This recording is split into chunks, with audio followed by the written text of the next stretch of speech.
Hello everyone, welcome to BA cloud pro. আজকের আলোচনার বিষয় multiculturalism in a technology based company. আজ আমাদের সাথে মালয়েশিয়া থেকে আছেন রায়হান হাবিব। তিনি রিয়া গ্রুপ মালয়েশিয়াতে সিনিয়র ডেটা ইঞ্জিনিয়ার পদে কর্মরত। তিনি একই সঙ্গে bachelor of science in engineering ডিগ্রিধারী এবং আমাদের সাথে কোহোস্ট হিসেবে আছেন Fazal Chowdhury, CIO of Elobyte. আজকের ওয়েবিনারে আমরা মাল্টিকালচারালিজম সম্পর্কে বিস্তারিত আলোচনা করব। পরিশেষে থাকবে কোশ্চেন এবং আনসার সেশন। অনুষ্ঠানের শুরুতে আমি লিসেনারদের বলবো ওয়েবিনার সম্পর্কে তাদের গুরুত্বপূর্ণ মতামত ba.cloudpro@gmail.com ইমেল করে জানাতে পারেন। টেকনোলজি রিলেটেড গুরুত্বপূর্ণ ভিডিও আমরা আমাদের ইউটিউব চ্যানেলে নিয়মিত আপলোড করি। এছাড়া পূর্ববর্তী ও পরবর্তী ওয়েবিনারের ভিডিওগুলো দেখতে চাইলে আমাদের ইউটিউব চ্যানেল সাবস্ক্রাইব করুন। এছাড়া সোশ্যাল মিডিয়াতে আমাদের কমিউনিটিতে যোগদান করে আপনাদের মতামত জানাতে পারেন। স্ক্রিনে আপনারা আমাদের সোশ্যাল মিডিয়ার লিঙ্ক ও ইমেল অ্যাড্রেস দেখতে পাচ্ছেন এবং আমি আমাদের সোশ্যাল মিডিয়ার লিঙ্ক ও ইমেল অ্যাড্রেস চ্যাট বক্সে দিয়ে দিচ্ছি। লিসেনারদের অনুরোধ করব প্রেজেন্টেশনের সময় তাদের কোনো প্রশ্ন থাকলে চ্যাট বক্সে জানাতে। শুরুতে আমার কোহোস্ট ফজল চৌধুরীর কাছে আমার মাল্টিকালচারালিজম এবং এর গুরুত্ব সম্পর্কে তার মতামত শেয়ার করার জন্য অনুরোধ করব। জি, থ্যাংক ইউ সারা ভাই। সো মাল্টিকালচারালিজম আসলে আমাদের দেশে দেখা যায় যে বেশ ল্যাকিং। আমরা দেখা যায় যে বাঙালিরা বা ঢাকার মানুষরা দেখা যায় যে অলওয়েজ বাঙালিদের সাথেই কাজ করতেছি, কিংবা ঢাকার মানুষ শুধু ঢাকার মানুষ, চিটাঙের মানুষ চিটাঙের মানুষ, এরকম একটা ব্যাপার আছে। সো অত একটা কমিউনিকেশন হয় না। আমি একমাত্র আমার লাস্ট মাল্টিকালচারাল একটা কোম্পানিতে ছিলাম, তাহলে ইউএনএ যখন আমি ইন্টার্নশিপ করি তখন আসলে কালচারালিজম বলতে কি বোঝা যায়, কত রকম ভ্যারাইটি অফ পিপল আছেন, এক একজনের থেকে কি জানা যায় শেখা যায়, সেটা ওইখানে আমি পেয়েছি। এরপরে আসলে এটা ইন দ্য ফিউচার এই জিনিসটা যে আপনাকে অ্যাব্রড মুভ করতে হেল্প করে বা কিভাবে আচরণ করতে হবে ওভারঅল কোম্পানি, ইভেন আপনি কিভাবে হায়ার করবেন, এই সবকিছু মিলেই আসলে একটা দায়িত্ব চলে আসে ইন্ডিভিজুয়ালের উপরে একবার এক্সপিরিয়েন্স করাতে। ওইটা আমাদের দেশে মনে হয় একটু ল্যাকিং আছে। আই থিঙ্ক ওগুলা কিভাবে ইমপ্রুভ করতে হয় ওইটা আমাদের আজকের গেস্ট যিনি আছেন রায়হান ভাই, উনি আমাদেরকে বেটার বলতে পারবেন। জি, রায়হান ভাই আপনার কাছে চলে গেলাম। হ্যাঁ, ধন্যবাদ ফজল। আমি রায়হান ভাইকে অনুরোধ করব যে তার অবশ্যই তার এক্সপিরিয়েন্স এবং তার নলেজটা আমাদের সাথে শেয়ার করার জন্য। রায়হান ভাই, please continue. Thank you, sir ভাই। Thank you for giving me the floor. আমি আমার স্ক্রিনটা তাহলে শেয়ার করি।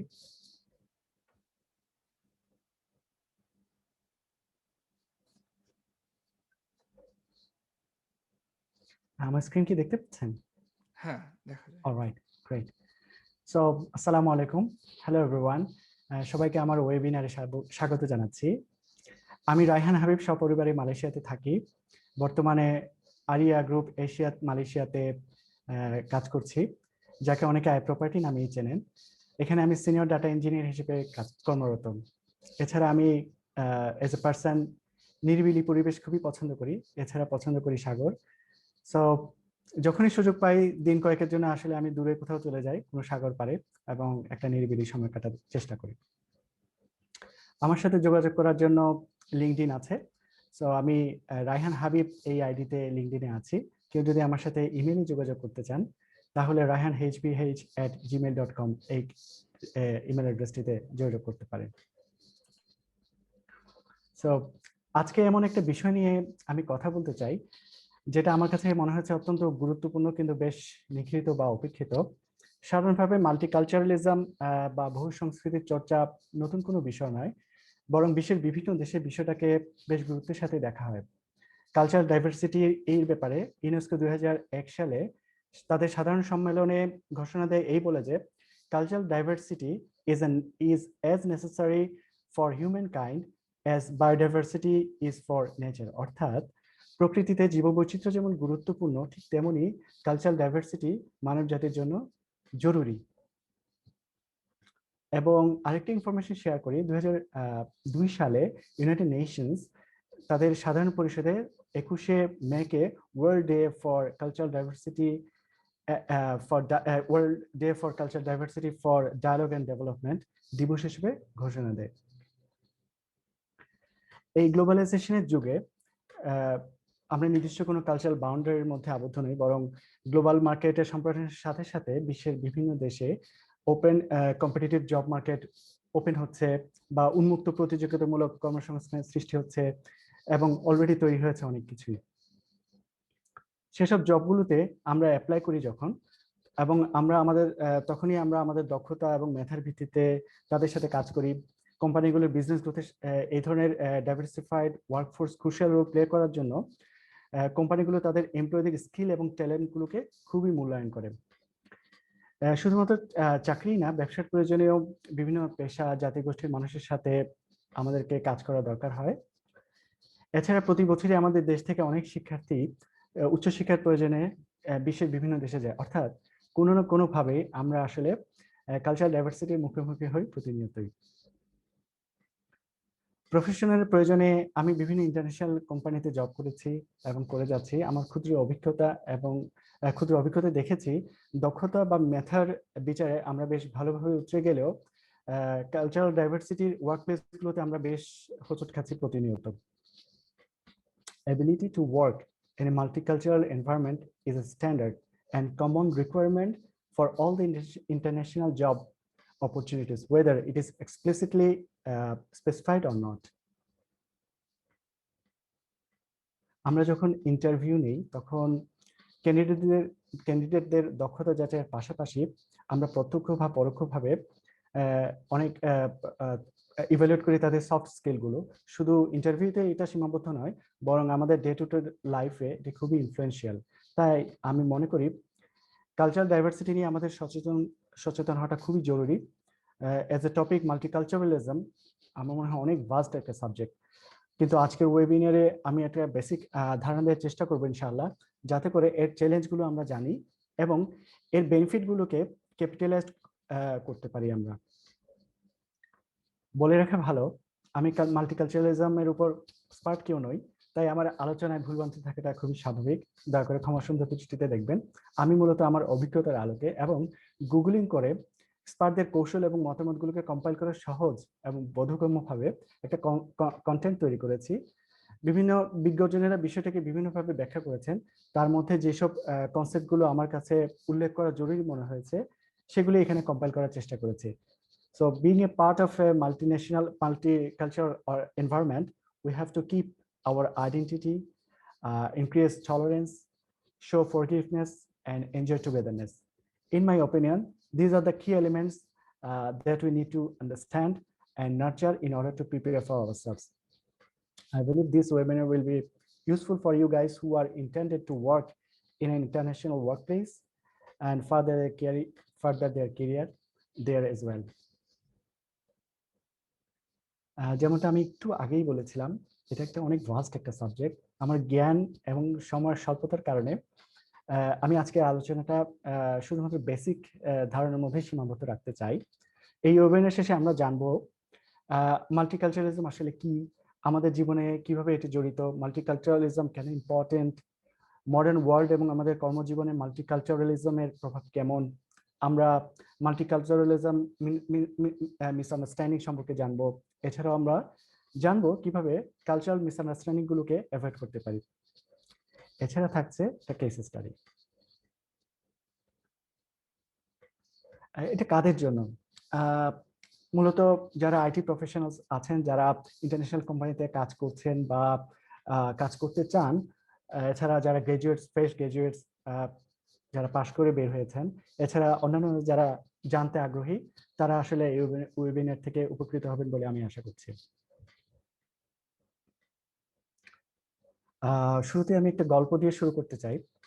যদিও এটা একটা রিয়েল লাইফ স্টোরি, কিন্তু আমি জাস্ট গল্প হিসেবেই বলতে চাই। গল্পের শুরুটা হয় এমন: একজন চাইনিজ বায়ার, তারা একটি কোম্পানি থেকে, একটি চাইনিজ বায়ার আমেরিকার একটা কোম্পানি থেকে হাই এন্ড টেকনিক্যাল প্রোডাক্ট কিনতে চায়। তাদের আলোচনা দরকষারি ইত্যাদি যেসব রিলেটেড জিনিসগুলো আছে বেশ একটা ভালো পর্যায়ে যায়। এক পর্যায়ে আমেরিকান কোম্পানি চাইনিজ বায়ারকে আমেরিকা তাদের ফ্যাক্টরি ভিজিট করার জন্য আমন্ত্রণ জানায়, যাতে ফ্যাক্টরি ভিজিটের সাথে সাথেই ফাইনাল ডিলটাও কমপ্লিট হয়ে যায়। তো চাইনিজ ডেলিগেটরা আমেরিকা ওই কোম্পানির ফ্যাক্টরি ভিজিট করেছিলেন ঠিকই, কিন্তু চায়নায় ব্যাক করেছিলেন তারা চায়নায় ব্যাক করেছিলেন কোনো রকম ডিল সাইন করা ছাড়াই। এই সিচুয়েশনের মূল কারণ ছিল দুটি পার্টির মধ্যে কালচার মিসআন্ডারস্ট্যান্ডিং। কালচার মিসআন্ডারস্ট্যান্ডিং কিভাবে একটি বিজনেসকে চরম সর্বনাশ করতে পারে, বিষয়টি নিয়ে আমি একটু পরে ডিসকাস করবো ইনশাআল্লাহ। What do we mean by multiculturalism? Multiculturalism হচ্ছে একটি মতবাদ বা কনসেপ্ট যেখানে জাতীয় পর্যায় থেকে শুরু করে সমাজের প্রতিটি স্তরে বিভিন্ন জাতি, গোষ্ঠী, সম্প্রদায়ের মানুষজন যারা আছেন তাদের সাথে ঐক্যের ভিত্তিতে শান্তিপূর্ণ সহাবস্থান। অর্থাৎ এখানে এমন একটি সামাজিক অবস্থার কথা বলা হয় যেখানে বিভিন্ন ধর্মের লোকজন থাকবেন, যেমন থাকবেন তেমনই থাকবেন বিভিন্ন বর্ণের, যেমন সাদা, কালো, বাদামি বর্ণের লোকজন। এছাড়াও তেমনই থাকবেন বিভিন্ন ক্ষুদ্র থেকে বৃহৎ জাতিগোষ্ঠীর লোকজন। যেমন সাদা বলে কারো অধিকার বেশি বা কালো বলে কারো সুযোগ কম, এই ধরনের বৈষম্য থাকবে না, বরং বিভিন্ন কালচারের এবং রেসের লোকজন নিজেদের সক্রিয়তা অক্ষুণ্ণ রেখে পারস্পরিক সম্মান, সৌহার্দ্য, সহযোগিতা, সম্প্রীতির মাধ্যমে কালচারাল ডাইভার্সিফাইড সোসাইটিকে এগিয়ে নিয়ে যাবেন। Similarly, cultural diversified work environment is the place where people from various cultural or racial backgrounds work together and contribute to the company's growth, not only by their skills and talents, but also share their culture influenced knowledge and experience. So I'm going to talk about this in the next few slides as well. How is multiculturalism part of our life? So multiculturalism is part of our life because we want people to accept us for who we are and what differences we have. Also, what we want to be in future. অর্থাৎ আমরা আমাদের নিজস্ব অনুভূতি, স্বকীয়তা, creativity, perception, ভিন্নতা ইত্যাদি লালন করতে চাই। আমরা যেভাবে অন্যদের এইসব বৈশিষ্ট্যগুলোকে সম্মান করি বা করতে চাই, তেমনি ভাবে আমরাও চাই অন্যরাও আমাদের একইভাবে রিকগনাইজ করুক। Why multiculturalism is important? Why multiculturalism important? মানুষ হিসেবে আমরা বৈচিত্র্যতা লালন করি, এটা হতে পারে আমাদের চিন্তায়, কাজে বা দৃষ্টিভঙ্গিতে। ডাইভার্সিটি সেটা সামাজিক বা কাজের ক্ষেত্রেই হোক, তা আমাদেরকে মোটিভেট করে, নিত্য নতুন কাজের উদ্দীপনা সৃষ্টি করে। অন দ্য আদার হ্যান্ড, একটা সমাজে যদি সবাই একই রকম দেখতে হয় বা ওয়ার্কিং প্লেসে সবার স্কিল সেট সেম হয়, কিংবা সব রেস্টুরেন্টেই যদি একই খাবার পরিবেশন করা হয়, তাহলে বিষয়টা অত্যন্ত বোরিং হয়ে যায়। আমাদের যে মানুষ হিসেবে আমাদের যে মানসিক শান্তি বা আনন্দ, সেটা ডেফিনেটলি বিঘ্নিত হয়। মাল্টিকালচারালিজম অ্যান্ড মডার্ন ওয়ার্ল্ড, আমাদের আলোচনা থেকে আমরা অলরেডি বুঝতে পেরেছি মাল্টিকালচারালিজমে ডাইভার্সিফাইড ওয়ার্ক কালচার এবং রেসিয়াল গ্রুপ এর সহাবস্থানে, যেখানে পরস্পর রেসপেক্ট, টলারেন্স, টুগেদারনেস, অ্যাকসেপ্টেন্স একটা স্ট্যান্ডার্ড রুলস বা নর্মস হিসেবে কাজ করে। আমি মালয়েশিয়ায় থাকি, তাই মালয়েশিয়ার মাল্টিকালচারাল সোসাইটিকে একটা ভালো উদাহরণ হিসেবে আমি পেশ করতে চাই, যেখানে বিভিন্ন জাতিগোষ্ঠীর মানুষজন তাদের ভিন্নতা, ঐতিহ্য এবং ভ্যালুস নিয়ে একত্রে বসবাস করে। আরো এক্সাম্পল হিসেবে বলা যায় অস্ট্রেলিয়া, কানাডা বা সিঙ্গাপুরের দেশগুলোর কথা, যারা স্কিলড ইমিগ্রেন্ট এবং ফরেন ইনভেস্টর স্কিমে লোকজনকে তাদের দেশে বসবাস করার সুযোগ দিয়ে হিউজ ইকোনমিক গ্রোথ অর্জন করছে। একটা জরিপে দেখা গেছে ইমিগ্রেন্ট বেস মডেল ফলো করে অস্ট্রেলিয়া 1991 থেকে 2020 এই 29 বছরে কখনো রিসেশনে পড়েনি। আবার বিশ্বের অনেক দেশই আছে যাদের হাইয়েস্ট জিডিপি পার ক্যাপিটা আছে, একই সাথে তাদের দেশে ইমিগ্রেন্টদের ইমিগ্রেশন রেটও হাই। আমরা দেখতে পাই যেসব কোম্পানিগুলো ডাইভার্সিটি ইন ওয়ার্কপ্লেস প্রমোট করে এবং সেই সাথে নিয়মিত ট্রেনিং সেশন, ওয়ার্কশপ ইত্যাদির আয়োজন করে তাদের ওয়ার্কফোর্স এর স্কিল এবং ওয়ার্কিং রিলেশনশিপকে বাড়িয়ে তোলে, ওইসব কোম্পানি বিভিন্নভাবে ইন রিটার্ন বেনিফিটেড হয়। যেমন বিভিন্ন কালচার ওয়ার্কফোর্স যখন একসাথে কাজ করে, তারা তাদের যার আইডিয়া, পার্সপেক্টিভ শেয়ার করে। ডেফিনেটলি এই ধরনের ডাইভার্সিফাইড আইডিয়া নতুন নতুন ইনোভেটিভ ইনিশিয়েটিভ নিতে সাহায্য করে। কোনো কোম্পানি যখন মাল্টিকালচারালিজম চর্চা করে, তখন স্বাভাবিকভাবেই এমপ্লয়ীদের মধ্যে ওপেননেস কাজ করে, ফলে তারা সহজে ইন্টারনাল কমিউনিকেশন করতে পারে, তাদের মধ্যে প্রচুর ওপেন ডিসকাশন হয়, তাদের আন্ডারস্ট্যান্ডিং, কোলাবোরেশন, টিম ওয়ার্কের কোয়ালিটি অনেক বেড়ে যায় সেই সাথে। এমপ্লয়ীদের মধ্যে পারস্পরিক টলারেন্স, রেসপেক্ট এবং অ্যাকসেপ্টেন্স থাকার কারণে ওয়ার্ক প্লেসে কনফ্লিক্টের পরিমাণ কমে যায়, অনেক সময় থাকেই না। স্টিফেন আর কভে তার বিখ্যাত বই the 7 habits of highly effective people, এই বইটিতে বলেছেন strength lies in differences not similarities. অর্থাৎ বলা হয়ে থাকে যে টিমের লোকজনের মধ্যে চিন্তার বৈচিত্র্যতা আছে তাদের প্রবলেম সলভ করার সম্ভাবনা ওই টিমের চেয়ে বেশি যাদের মেম্বাররা লাইক মাইন্ডেড হয়। অন্যভাবে বলা যায় প্রত্যেকে যদি একই পছন্দ অপছন্দ ভাগ করে নেয় তখন অনেক প্রয়োজনীয় কাজ বা সুযোগ দৃষ্টির বাইরে থাকে আর নোটিস থেকে যায়।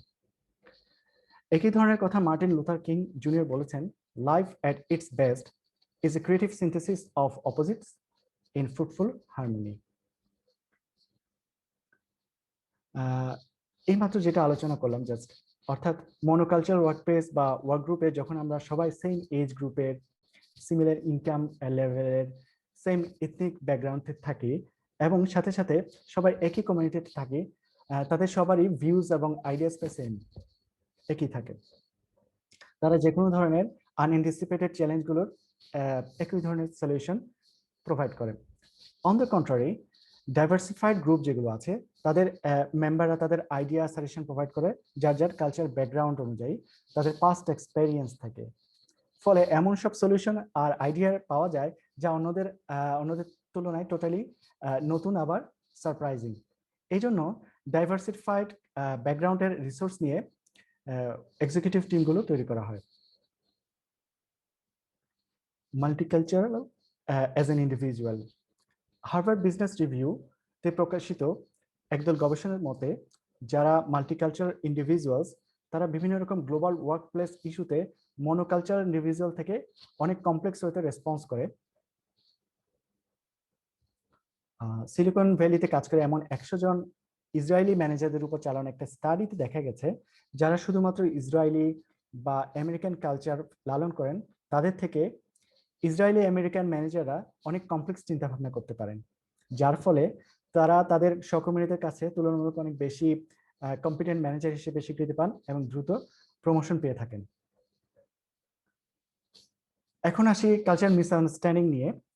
আমাদের কালচার মিসআন্ডারস্ট্যান্ডিং আমাদের অনেক এম্বারেসিং সিচুয়েশনে ফেলতে পারে। অনেক বিষয় আছে যেগুলো আমাদের কালচারের জন্য নর্মাল কিন্তু অন্যান্য কালচারে এগুলো অফেন্সিভ বিষয় হিসেবে দেখা হয়। এই ধরনের কালচার কনফিউশন গুলো আমাদেরকে চরমভাবে এম্বারেসড, শুধুমাত্র এম্বারেসডই করে না, অনেক সময় আমাদের চাকরি পর্যন্ত হারাতে হতে পারে। মাল্টিকালচারাল এনভায়রনমেন্টে কালচার ডিফারেন্সগুলো না জানা থাকার কারণে অনেক সময় আমরা আনইনটেনশনালি আমাদের ডিফারেন্ট কালচারের ফ্রেন্ডস, কলিগস, নেইবার্স যারা থাকেন তাদেরকে হার্ট করে ফেলি। একইভাবে উল্টোটাও হয়ে থাকে যে ডিফারেন্ট কালচারে আমাদের যেসব কলিগস থাকেন, ফ্রেন্ডস বা নেইবার্স, তারা বিভিন্ন কাজের মাধ্যমে আমাদেরকেও ইনসাল্ট করে ফেলেন আনইনটেনশনালি।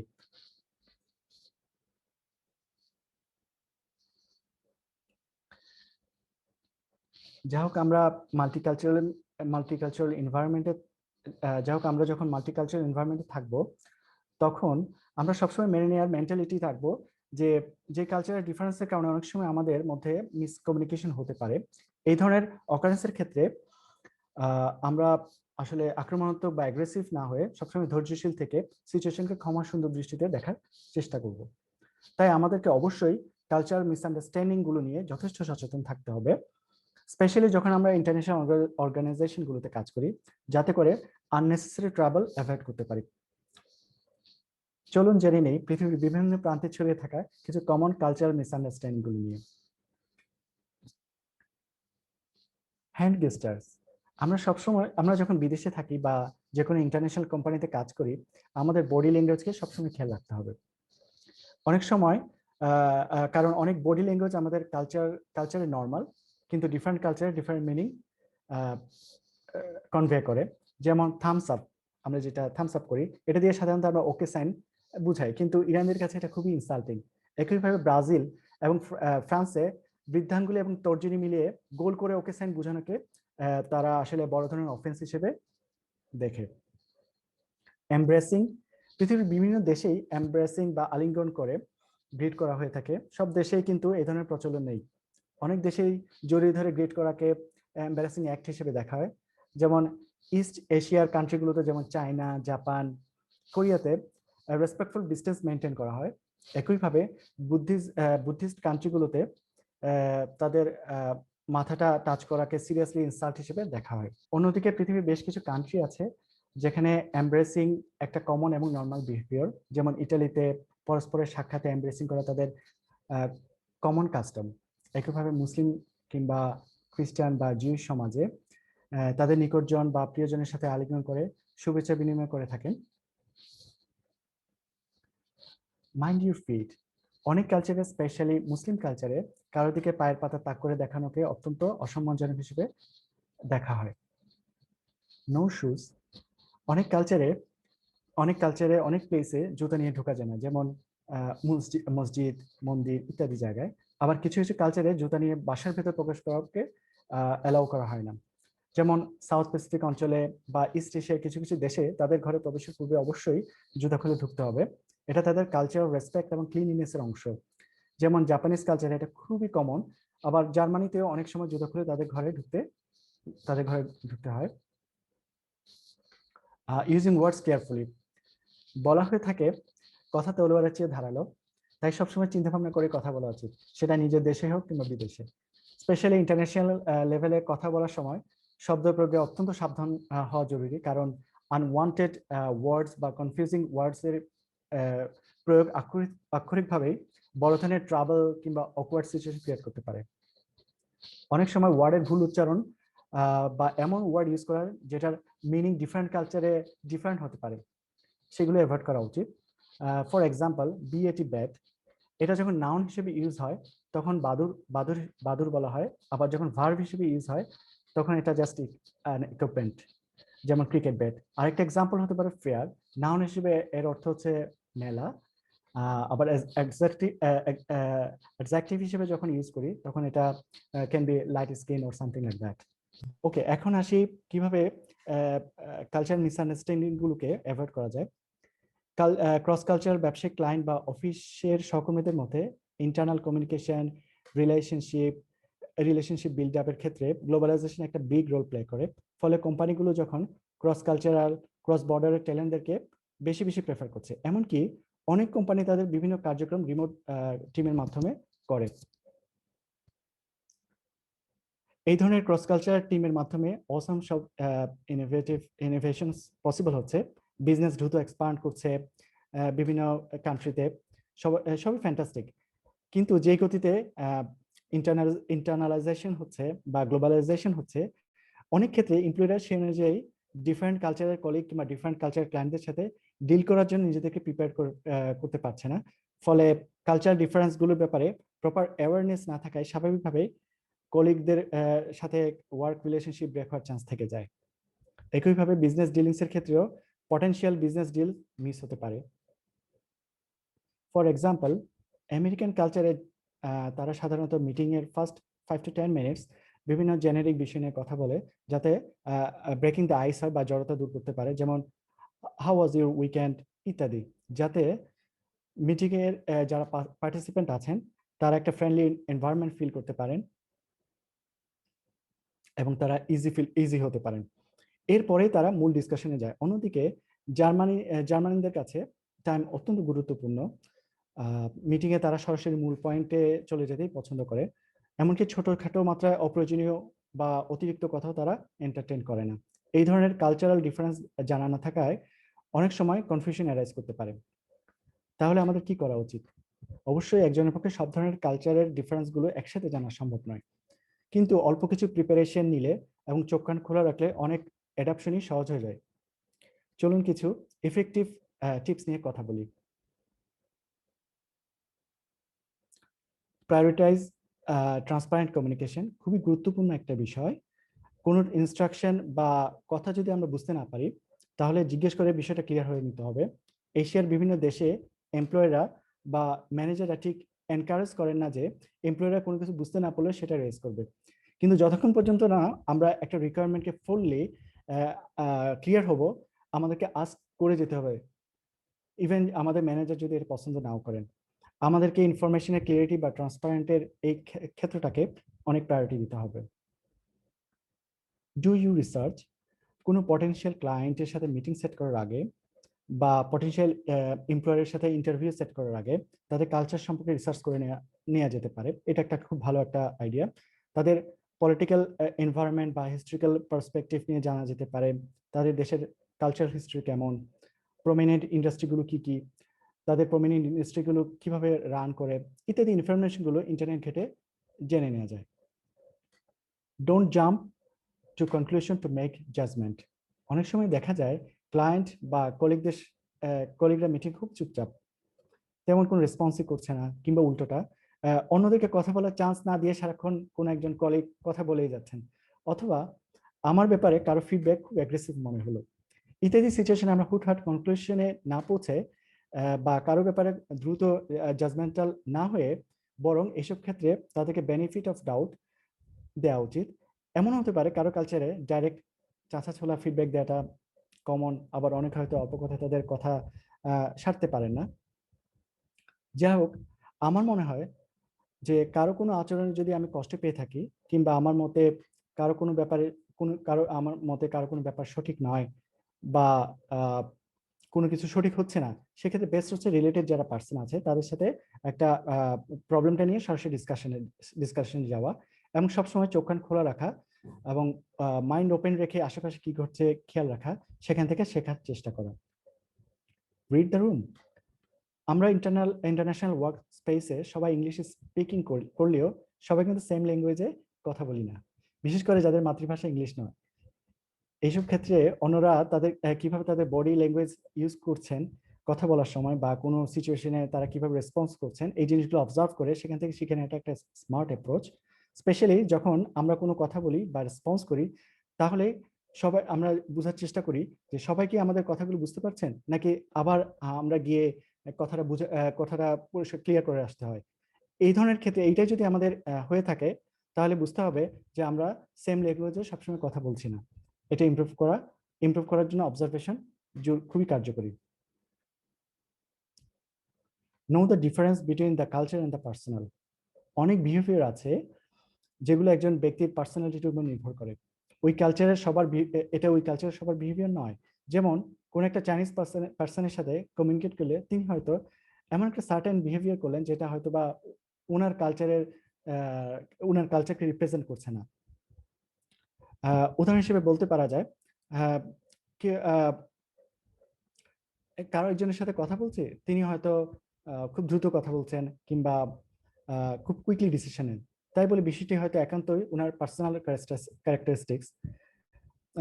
সো আমাদেরকে এটাও শিখে নেওয়া প্রয়োজন যে কোন কোন বিহেভিয়ার গুলো পার্সোনাল ক্যারেক্টারিস্টিক্স এর মাধ্যমে আসে এবং কোন কোনগুলো বিহেভিয়ার গুলো কালচারাল।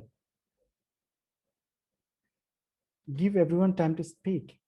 একজন চাইনিজ হয়তো মিটিং এ তার টার্ন না আসা পর্যন্ত চুপচাপ থাকেন, অন্যদিকে একজন ইটালিয়ান হয়তো বেশ সময় নিয়ে কথা বলছেন যাতে তিনি অ্যাটেনশন পেতে পারেন। এটা একটা কমন সিনারিও প্রায় সবখানেই। ইভেন মনোকালচার ওয়ার্ক স্পেসেও আমরা দেখে থাকি এই বিষয়টা, কিন্তু এটা সঠিক নয়। বরং যখন কোনো মিটিং এ কন্ডাক্ট করবো আমরা, তখন আমাদের অবশ্যই খেয়াল রাখতে হবে পার্টিসিপেন্টসরা সবাই যাতে কথা বলার সমান সুযোগ পান। B United in your mission and vision. আমরা যে অর্গানাইজেশনে জব করি না কেন, আমরা ওই অর্গানাইজেশনে আমাদের পজিশন যেটাই হোক না কেন, আমাদের মেক শিওর করা উচিত যে আমাদের যে মিশন এবং ভিশন আছে আমার অর্গানাইজেশনের মিশন এবং ভিশনের সাথে অ্যালাইন্ড। অর্থাৎ আমরা আমাদের কেরিয়ারে কি অ্যাচিভ করতে চাই বা আমাদের লক্ষ্য কি, আমাদের উদ্দেশ্য কি, তার সাথে আমাদের অর্গানাইজেশনের লক্ষ্য উদ্দেশ্যের কতটুকু ম্যাচ করবে, যত বেশি ম্যাচ করবে অর্গানাইজেশন গ্রোথের সাথে সাথে আমাদের কেরিয়ারের গ্রোথও ফাস্টার হবে। ফলে যখনই একটা অর্গানাইজেশনের এমপ্লয়ীদের মধ্যে কমন মিশন এবং ভিশন থাকে, তখন এই টোটাল বিষয়টা একটা মাল্টিকালচারাল অর্গানাইজেশনের এমপ্লয়ীদেরকে তাদের কালচারাল ব্যারিয়ার ক্রস করতে সাহায্য করে এবং একটা ইউনিফাইড টিম গঠন করতে হেল্প করে।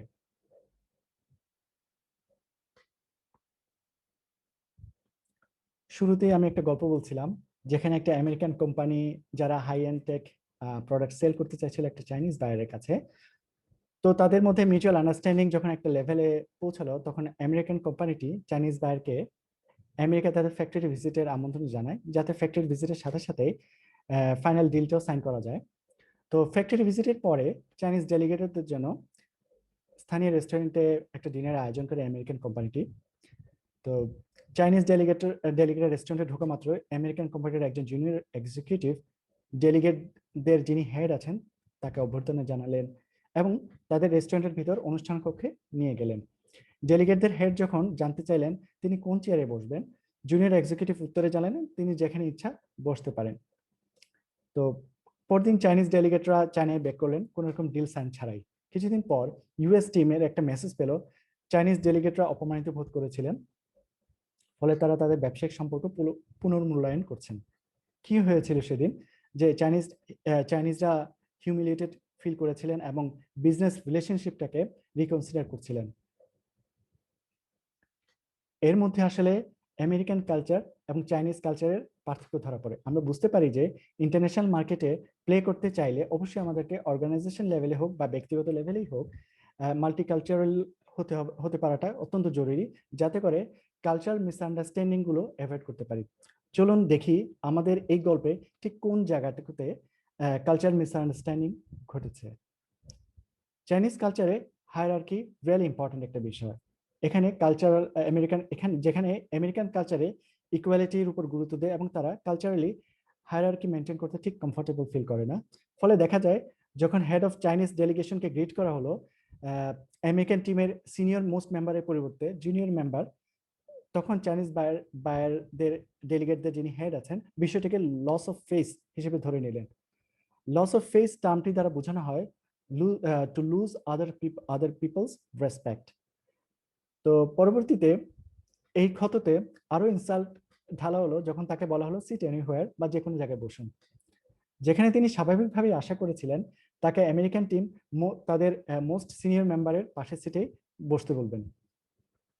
চাইনিজ কালচারে তারা সাধারণত তাদের ফিলিংস গুলো লুকিয়ে রাখে, তাই ওই ডিনার ইনভাইটেশনে চাইনিজ ডেলিগেটরা কোনো রকম প্রতিবাদ বা আপত্তি করেননি, যদিও তারা অত্যন্ত এম্বারেসড ইনসাল্টেড হয়েছিলেন। পরবর্তীতে জানা যায় ওই আমেরিকান কোম্পানিটির অনেক কাঠখড় পোড়াতে হয়েছিল এই ক্ষতি রিপেয়ার করার জন্য। ফাইনালি তারা কন্ট্রাক্টটি সাইন করতে পেরেছিল ঠিকই, কিন্তু কালচারাল মিসআন্ডারস্ট্যান্ডিং এর জন্য তাদেরকে প্রায় 8 মাস পিছিয়ে পড়তে হয়েছিল। মাল্টিকালচারাল এনভায়রনমেন্টে কাজ করতে পারা এক্সট্রিমলি ইউজফুল একটা এক্সপেরিয়েন্স, কোনো সন্দেহ নেই। এটা শুধুমাত্র প্রফেশনাল গ্রোথকে এনশিওর করে না, বরং আমরা আমাদের পার্সোনাল গ্রোথও এর সাথে খুবই ইন্টার রিলেটেড। প্রপার মাল্টিকালচারাল এনভায়রনমেন্টে কাজ করে এমপ্লয়ীদের মধ্যে যে স্ট্রং রিলেশনশিপ বিল্ড হয় সেটা আজীবনই থেকে যায় এবং এমনকি অনেকের মধ্যে দারুণ ফ্রেন্ডশিপ ক্রিয়েট হয়। হতে পারে আমরা জয়েন করেছি বাংলাদেশ থেকে কিংবা আমেরিকা থেকে কিংবা ফিনল্যান্ড, ফ্রান্স, স্পেন বা সৌদি আরব থেকে, কিন্তু আমাদের মনে রাখা উচিত আমরা সবাই আলটিমেটলি আমাদের প্রফেশনাল লাইফে সাকসেসফুল হতে চাই এবং সেই সাথে সবাই মিলে একসাথে একটা মিনিংফুল ওয়ার্কিং রিলেশনশিপ তৈরি করতে চাই। আমাদের মধ্যকার যে ডিফারেন্সগুলো আছে তা থেকে শিখে নিয়ে এবং এই ডিফারেন্সগুলোকে আন্তরিকভাবে অ্যাকসেপ্ট করে অফিসের ভেতরে কিংবা অফিসের বাইরে এটা খুবই গুরুত্বপূর্ণ এবং খুবই ভালো বন্ধুত্বপূর্ণ সম্পর্ক তৈরি করতে পারি এর মাধ্যমে। লাস্টলি, এতক্ষণে আমরা আলোচনা থেকে কিছু আইডিয়া টেকঅ্যাওয়ে হিসেবে নিতে পারি।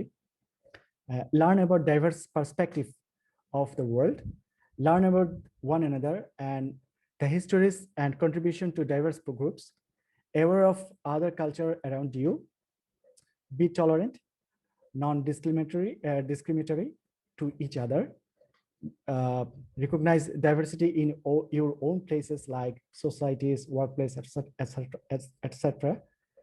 Democratic values such as equality that fosters cultural pluralism. So far এটাই ছিল আমার আলোচনার বিষয়বস্তু, আজকে ওয়েবিনারের বিষয়বস্তু। থ্যাংক ইউ সবাইকে ধৈর্য ধরে আমার ওয়েবিনারটুকু শোনার জন্য। Thanks very much.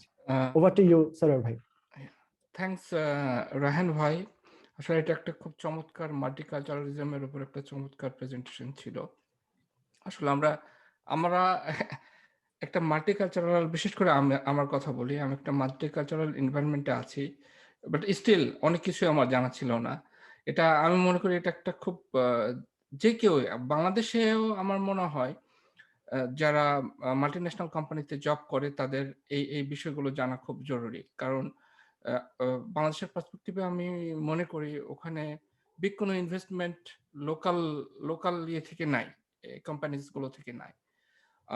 Maximum software কোম্পানিগুলোর ইনভেস্টমেন্ট বাইরে থেকে, এবং যখন আমাদেরকে ফরেনারদের সাথে ডিল করতে হয়, তখন আমাদের মাল্টিকালচারালিজম সম্পর্কে নলেজটা এটা আমাদেরকে অনেক, অনেক হেল্প করে। তো আমি মনে করি রায়হান ভাইয়ের এই প্রেজেন্টেশনটা একটা খুবই মূল্যবান একটা প্রেজেন্টেশন আমি মনে করি, এবং এখান থেকে আমাদের অনেক কিছু শেখার আছে। আমাদের লিসেনাররা বা যারা পরবর্তীতে এই ওয়েবিনারের ভিডিওটা দেখবেন YouTube এ, আমি মনে করি সেখান থেকে তারা অনেক ভ্যালু তারা এড করে নিতে পারবেন।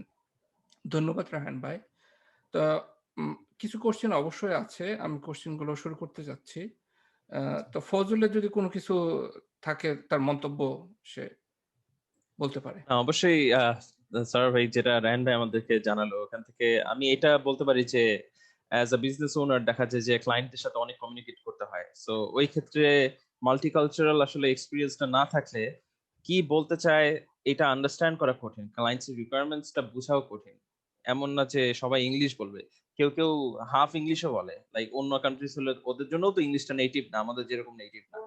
সো দেখা যায় যে তখন একটুখানি ওদের সাথে ওই লিয়াজুটা যে ওরা যেভাবে বলা ট্রাই করতেছে ওই ভঙ্গি করে ওইটা যদি বুঝে উঠতে পারি, তাহলে দেখা যায় যে ব্যাপারটা আরো মনে হচ্ছে যে মানে একটু ক্লোজার ফিল করে and ওরা এক্সপ্রেস করতে মানে স্বাচ্ছন্দ্য বোধ করে।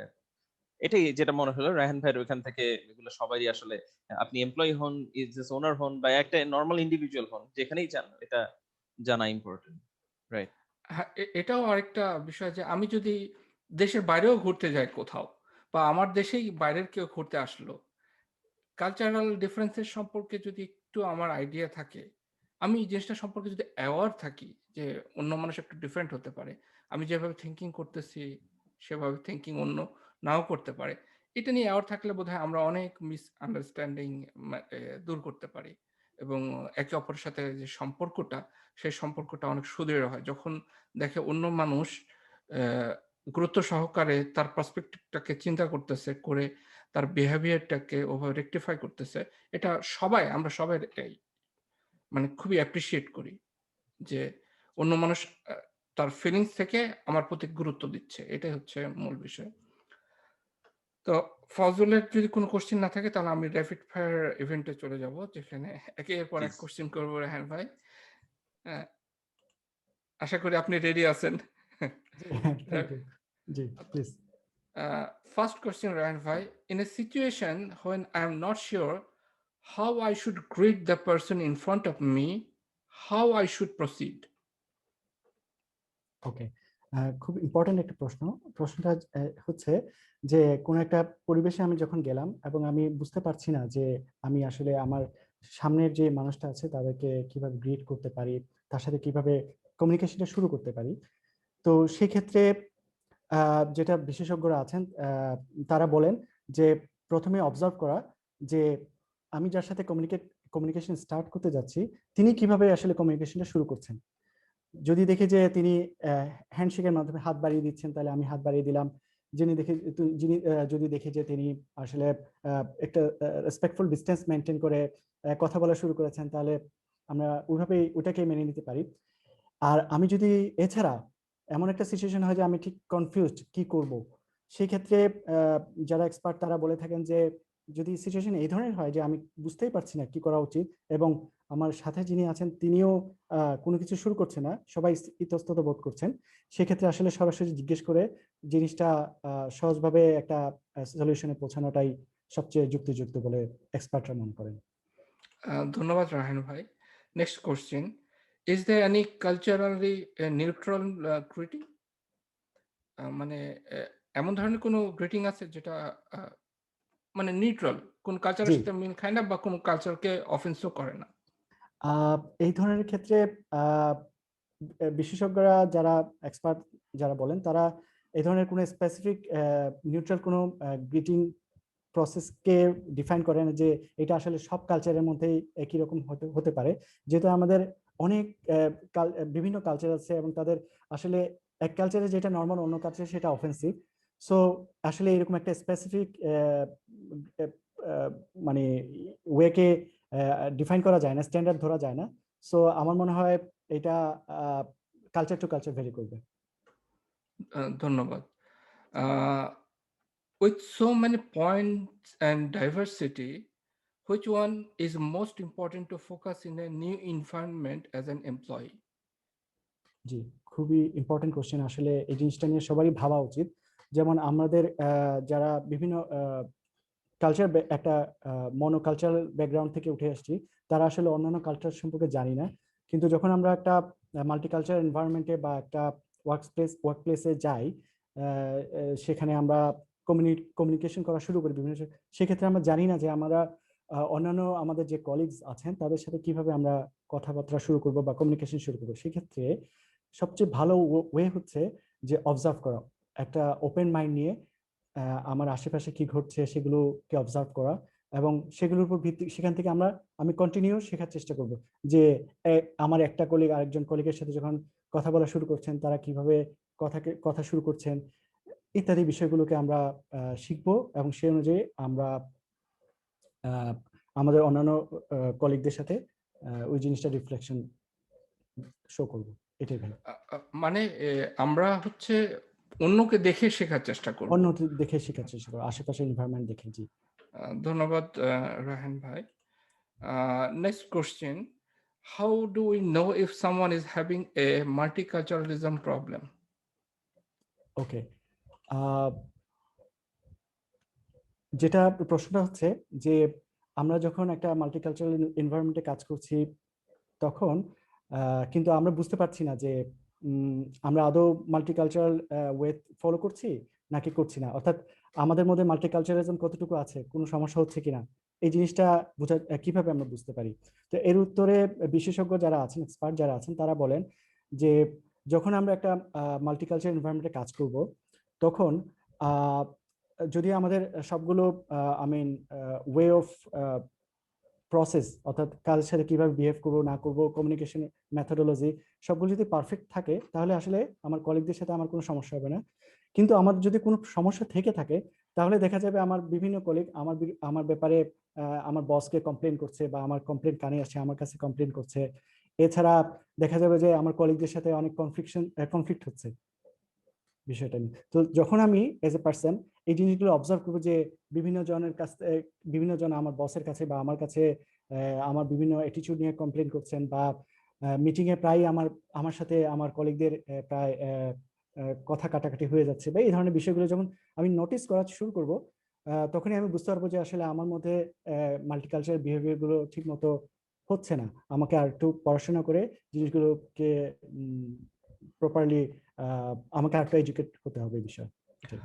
সেক্ষেত্রে কি আমার কলিগদের সাথে কি ওপেন কমিউনিকেশন করাটা, যে তুমি কি ফিল করো যে আমার কোন বিষয়টা তোমার খারাপ লাগতেছে, এভাবে ওপেন বলা, না আমার থার্ড পার্টি কোনো রিসোর্স থেকে নলেজটা নেওয়া দেন রিট্রাই করা, কোনটা ভালো হয়? এক্সপার্টরা বলেন যখন একটা কলিগের সাথে আমার প্রবলেম হচ্ছে তখন আসলে প্রবলেমটা সরাসরি ডিসকাস করে নেওয়াটাই তার সাথে, মানে ইন্ডিভিজুয়ালি ডিসকাস করে নেয়। কেউ যখন আমার কোনো একটা অ্যাটিটিউড যখন কারো খারাপ লাগছে, কেউ বলছে, কেউ বিরক্ত হচ্ছে, তখন তার সাথে বসে যে হেই, আমি আসলে ডিফারেন্ট কালচার থেকে এসেছি, আমি বুঝতে পারছি না যে which one is the best way to communicate with you.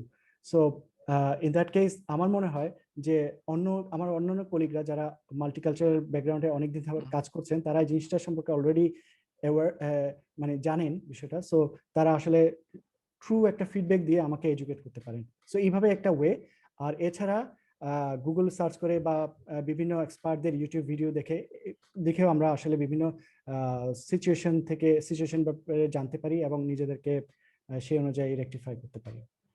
চমৎকার, চমৎকার। এটা আসলে আমরা সবাই কিন্তু এই ধরনের সমস্যা ফেস করি। at least early in our career, যখন আমরা ক্যারিয়ার শুরু করতে যাচ্ছি, তখন আমাদের অনেক কিছু কনফিউশন থাকে কিভাবে বিহেভ করতে হবে, মানুষের সাথে কিভাবে কমিউনিকেট করতে হবে। তার উপর যদি এই মাল্টিকালচারালিজমের একটা প্রেশার আসে, তখন অনেকে আমরা কনফিউজড হয়ে যাই এবং আমরা অনেক কিছু করে ফেলি আনইনটেনশনালি। আমরা জানি না যে অন্য অন্য কেউ অফেন্স হয়ে গেল এটাতে। জি এটা আসলে এটা অনেক হেল্পফুল করবে এটা আমরা যদি এই ওয়েতে আগাই। ধন্যবাদ রায়হান ভাই। এটা জি, আপনাকে অসংখ্য ধন্যবাদ। any to-do list to rehearse or maintain daily for any environment, multicultural or not?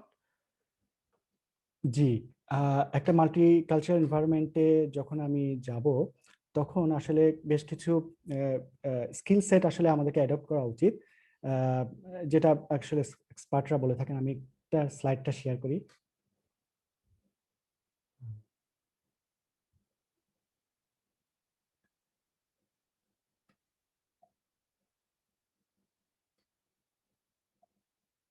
Sorry,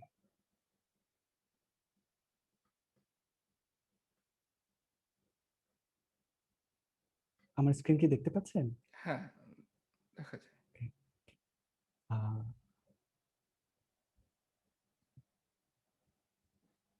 so multicultural skill সেটটা কি ধরনের হতে পারে সেটার ব্যাপারে আসলে ফ্রান্সের দুজন গবেষক আছেন, প্রফেসর হাইজং হং এবং প্রফেসর ইয়েভস ডো। ওনারা আসলে ফ্রান্সের দুটো বড় বড় ইউনিভার্সিটিতে পড়াশোনা, আই মিন প্রফেসরি করেন, প্রফেসর। তো তাদের মতে মাল্টিকালচারাল এনভায়রনমেন্টে কাজ করতে গেলে 7টি স্কিল সেট আমাদেরকে অ্যাডপ্ট করা প্রয়োজন। তার মধ্যে একটা হচ্ছে sensitivity to one's own and other sensitivity to one's own and other cultures, cultural awareness and curiosity, cultural empathy, multilingual skills, contextual understanding and sensitivity, semantic awareness, ability to switch among cultural frames of reference, and communication mode. So এই 7টাই মূলত তারা তাদের গবেষণা থেকে বের করেছেন যে এই 7টি স্কিল সেট যদি অ্যাডপ্ট করা যায়, তাহলে আসলে আমরা মাল্টিকালচারাল এনভায়রনমেন্টে বেশ ভালোভাবে খাপ খাইয়ে নিতে পারবো বলে তারা মনে করেন। জি, এই ক্ষেত্রে কি কোম্পানিগুলো কোনো ট্রেনিং প্রোভাইড করতে পারে না? আমাদেরকে নিজেরাই উদ্যোগী হয়ে হয়তো কোনো কোর্স আহ, বা ট্রেনিং এ যাওয়া উচিত। আপনার কি মনে হয়? জি, মাল্টি ন্যাশনাল কোম্পানি, যেগুলো ভালো মাল্টি ন্যাশনাল কোম্পানি আছে, তারা সাধারণত সবসময় বিভিন্ন ট্রেনিং সেশন, ওয়ার্কশপ এগুলো নিয়মিত করে থাকে, যাতে আমাদের যে কালচারাল যে ডিফারেন্স গুলো আছে সেগুলো থেকে আমরা বের হতে পারি। আমরা কি ধরনের, এছাড়া যেমন আমার অফিসের ক্ষেত্রে বলতে পারি, আমার অর্গানাইজেশনের ক্ষেত্রে তারা প্রায় সময় বিভিন্ন টিম ওয়াইজ বা অর্গানাইজেশন ওয়াইজ বা রিজন ওয়াইজ তারা এই ধরনের সেশন বা একটা ওয়ার্কশপ অর্গানাইজ করে। সো তা ইনভাইট করা হয় যে, হেই, আমরা এই ধরনের একটা বিষয় নিয়ে কথা বলতে চাচ্ছি, তোমাদের যাদের সময় আছে you can join and enjoy. এছাড়া আমাদের একটা ইউনিভার্সিটি আছে যেখানে আসলে অনেক ধরনের রিসোর্স এখানে শেয়ার করা থাকে। বিভিন্ন জন যারা যে বিষয়ের উপর এক্সপার্ট বা কোন বিষয়ে কথা বলতে চান, তারা তাদের একটা ভিডিও বানিয়ে সেখানে আসলে পোস্ট করে দেন। সো এটা সবার কাছে চলে যায় এবং পরবর্তীতে যারা নিউ জয়নার আছেন তারা ওই ইউনিভার্সিটিতে ঢুকে তাদের কোর্সগুলো কমপ্লিট করতে। সেই কোর্সগুলো সবগুলো যে এমন নয় যে আমরা যারা ফ্রিল্যান্স ভাবে একটা কন্টেন্ট তৈরি করে দিলাম, এমন নয়। অনেক প্রফেশনাল দিক থেকে কন্টেন্ট বানিয়ে সেখানে ওই ইউনিভার্সিটিতে পোস্ট করা হয়, ওটাকে রিয়া ইউনিভার্সিটি বলে। তো ওখান থেকে এই ধরনের যে বড় বড় যেসব অর্গানাইজেশন, তাদের আসলে এই ধরনের অনেক অপরচুনিটি থাকে, তার মাধ্যমে আমরা আসলে এই মানে কম্পিটেন্সি গুলো অ্যাডপ্ট করতে পারি, স্কিল গুলো অ্যাডপ্ট করতে পারি। জি, হ্যাঁ, এটা একটা চমৎকার ওয়ে আমি মনে করি। আচ্ছা, আমি আমার কোহোস্ট ফজলকে বলবো যে সে যেহেতু সিআইও অফ এলোবাইট, তারা কিভাবে জিনিসগুলো ইয়ে করে? আহ, তাদের এক্সপিরিয়েন্সটা কি? মানে তাদের কোনো কি ভিশন আছে অ্যাজ এ মানে কোম্পানির টপ ম্যানেজমেন্ট হিসেবে? আচ্ছা, সো আমরা যেটা করি, দেখা যায় যে এভরি উইকে আমরা একটা আহ, আমাদের যে এমপ্লয়িরা আছে, ওভারঅল সব এমপ্লয়িকে একটা ফর্ম ফিল আপ করতে চাই যে উইকলি তোমার ওভারঅল ফিলিংটা কেমন ছিল। It's not a quantitative data but rather a qualitative data, যাতে তার নিজের অপিনিয়ন্স প্রকাশ করতে পারে। হুম, ওইখান থেকে এক একজন এক এক রকমের ইস্যুস বা ভালো জিনিস, এমনকি প্রশংসাও করে, ওগুলাও আমরা তুলে ধরি। এন্ড ওইটা আমরা উইকলি লাইক কোম্পানির যেটা ইম্পর্টেন্ট মনে হয় ওগুলা কোম্পানিকে আবার রিপ্রেজেন্ট করি যে এই ইস্যুটা আমাদের কোম্পানিতে হচ্ছে, সবার কি মতামত, এখানে কিভাবে আমরা সলভ করতে পারি। এটা একটা আমাদের ট্রেন্ড চলে। আর আরেকটা জিনিস হলো আমরা অলওয়েজ এনকারেজ করি যদি কেউ ভালো কিছু করে তাহলে ইনস্ট্যান্টলি বলা, ডিরেক্টলি বলা যে হ্যাঁ ভাই আপনার কাজটা অনেক ভালো হয়েছে, থ্যাংক ইউ, সবাই এটা যাতে ইমিডিয়েটলি অ্যাপ্রিসিয়েট করে। এটা করাতে দেখা যায় যে মানে ওভারঅল অফিসের মুডটা লাইটেন থাকে।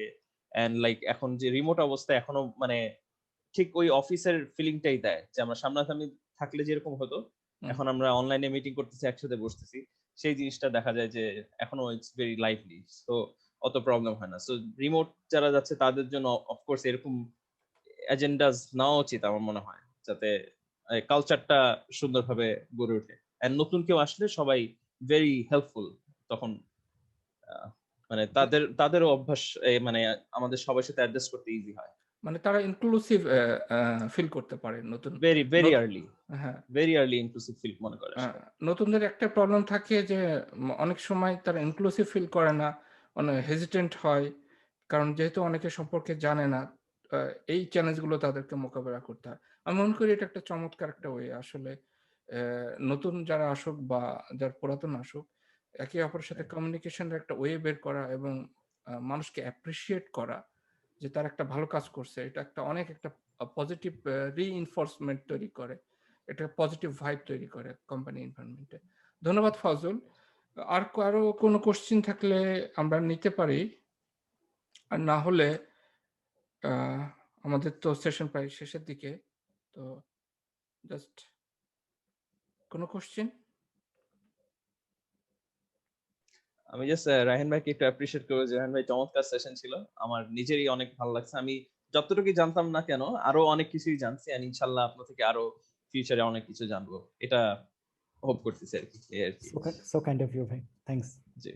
আহ, ধন্যবাদ রায়হান ভাই, আসলে এটা একটা খুব চমৎকার প্রেজেন্টেশন ছিল। আহ, এখানে শেখার আরো অনেক কিছু আছে এবং আপনার কাছ থেকে আমরা বিএ ক্লাউড প্রো আসলে আরো অনেক কিছু শিখবে, এবং বিএ ক্লাউড প্রোর মাধ্যমে আমাদের যারা লিসেনার, আমাদের যারা ইউটিউবে যারা আমাদের ভিডিওগুলো দেখবে, আমি আশা করি তারা অনেক অনেক একটা ভ্যালু নিয়ে যাবে আপনার এই প্রেজেন্টেশনের মাধ্যমে, এবং ফিউচারে আপনার ম্যাটেরিয়ালস বা অন্যান্য যে জিনিসগুলো আপনি আমাদের সাথে শেয়ার করবেন, আমি মনে করি সেগুলো তাদের জন্য অনেক অনেক হেল্পফুল হবে। তো অনুষ্ঠানের শেষ প্রান্তে আমরা চলে আসছি, এবং আহ, আমার আহ, এটা আমার অভিমত, এবং আশা করি যারা লিসেনার যারা শুনছেন তাদের সবারই অভিমত, এটা একটা খুবই চমৎকার সেশন ছিল এবং ইনফরমেটিভ, চমৎকার এবং informative at the same time. তো এই ধরনের সেশন হয়তো ইনশাল্লাহ ভবিষ্যতে আমরা অনেক আয়োজন করতে পারবো, এক দুইটা না, হয়তো আরো অনেক। তো লিসেনারদের অনুরোধ করব যে ওয়েবিনার সম্পর্কে তাদের গুরুত্বপূর্ণ মতামত bacloudpod@gmail.com ইমেল করে জানাতে পারেন। আর আমাদের ইউটিউব চ্যানেলে সাবস্ক্রাইব করে আমাদের সাথে যুক্ত থাকতে পারেন। এবং আমি আমাদের সোশ্যাল মিডিয়ার লিংক অলরেডি আমাদের চ্যাট বক্সে দিয়ে দিয়েছি, এবং আশা করি সবাই আমাদের সাথে যুক্ত হবেন। আমি আমাদের সেশন শেষ করতেছি। Thank you. থ্যাংক ইউ ভাই।